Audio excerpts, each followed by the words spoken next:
सकते हैं। The market doesn't know you exist, so who are you taking revenge on? सोचो जरा, market ने तुम्हें देखा भी नहीं, उसे फर्क ही नहीं पड़ता तुमने कितना जीता या कितना हारा, तो फिर बदला किससे? सच ये है कि बदला आप मार्केट से नहीं खुद से ले रहे हो, और उस लड़ाई में हारने वाला हमेशा आप ही हो। अब समझो, ये ओवर कॉन्फिडेंस और रिवेंज ट्रेडिंग क्यों सबसे खतरनाक है, क्योंकि ये दोनों आपके दिमाग में खेलते हैं। ये आपके सिस्टम को बेकार कर देते हैं। ये आपकी सारी मेहनत, सारी बैक टेस्टिंग और सारी स्ट्रेटेजी को कचरे में फेंक देते हैं और आपको वापस उसी जगह ले जाते हैं जहां से आपने शुरुआत की थी। तो दोस्तों, रूल नंबर 9 की सबसे बड़ी सीख यही है, कभी भी अपने दिमाग को ये मत समझने दो कि तुम मार्केट से बड़े हो। तुम सिर्फ एक खिलाड़ी हो और खिलाड़ी का काम है नियमों के हिसाब से खेलना। मार्केट से लड़ाई नहीं करनी, बदला नहीं लेना, बस अपने सिस्टम पर भरोसा रखना। हार मानना कमजोरी नहीं है, हार को स्वीकार करना ताकत है। और अब जब ये बात साफ हो गई कि सबसे बड़ा दुश्मन आपका अपना दिमाग है, तो सवाल उठता है, इस दुश्मन को हराने का तरीका क्या है? कैसे आप अपने अंदर उस लोहे का डिसिप्लिन डाल सकते हो जो आपको हर हाल में कंट्रोल में रखे? यही खुलासा एंड्रू अजीज करते हैं अपने रूल नंबर 10वां में। और दोस्तों, रूल नंबर 10वां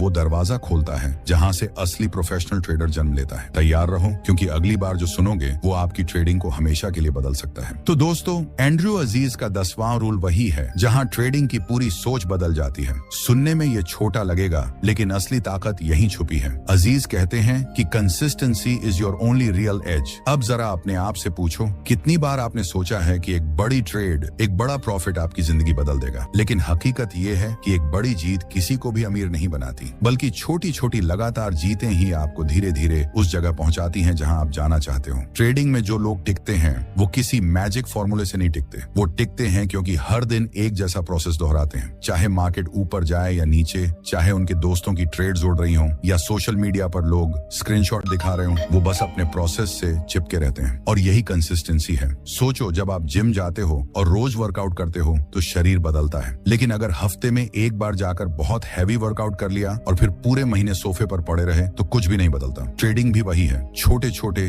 लगातार और डिसिप्लिन वाले स्टेप्स ही आपको बदलते हैं। अजीज साफ लिखते हैं, it doesn't matter how much you make in one trade, what matters is how much you can keep after hundreds of trades. और यही असली सच्चाई है। एक दो जीत से अकाउंट नहीं बढ़ता, बल्कि 100 लगातार डिसिप्लिन वाली ट्रेड से अकाउंट मोटा होता है। अब सोचो जरा, आपने कितनी बार अपनी स्ट्रेटेजी बीच में छोड़ दी सिर्फ इसलिए कि किसी दिन लॉस हो गया? या आपने कितनी बार कहा, आज थोड़ा अलग ट्राई करते हैं? यही है वो जगह है जहां लोग फिसलते हैं। कंसिस्टेंसी की सबसे बड़ी दुश्मन है बोरियत। हाँ, बोरियत, क्योंकि रोज रोज एक जैसा करना, रोज रोज वही नियम मानना मजेदार नहीं लगता। लेकिन दोस्तों, यही बोरिंग चीजें आपको अमीर बनाती हैं। और सच कहूं तो कंसिस्टेंसी किसी चार्ट पर नहीं बनती, ये आपके